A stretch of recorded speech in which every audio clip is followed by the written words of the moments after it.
filière en management du sport à Rennes 2, c'est une filière qui a une quinzaine d'années, qui a été structurée à l'origine par Françoise Monnier sur une base davantage gestion, alors qu'aujourd'hui elle est davantage managériale et gestion de projet.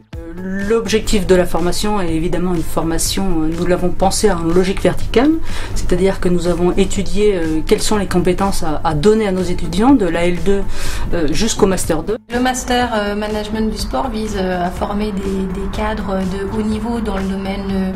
du tourisme et de l'événementiel sportif. J'ai deux thématiques prédominantes, notamment une pour les Master 1, à savoir la promotion de l'événement, et en Master 2 sur la thématique évaluer pour mieux organiser. Depuis que je suis arrivé en poste sur Rennes-sur-Roulette, j'ai pour habitude de prendre des stagiaires d'année en année, avec une préférence pour le cursus management du sport de la faculté de Rennes 2.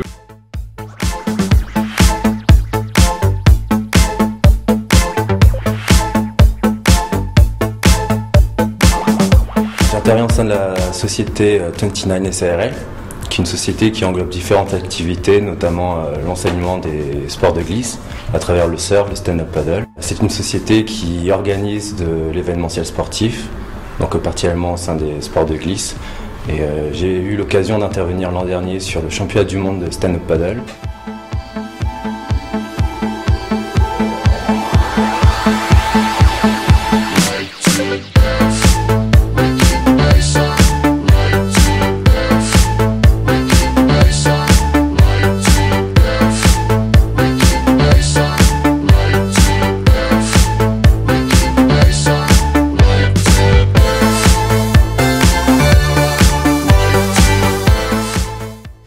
J'ai vraiment la conviction que les jeunes issus de la filière management du sport ont de bonnes chances de trouver le job qui les intéresse. C'est vrai que dans une offre de master ou de diplôme d'école de commerce qui est assez importante, ils ont une particularité, c'est qu'ils sont tous passionnés de sport, pratiquants de sport,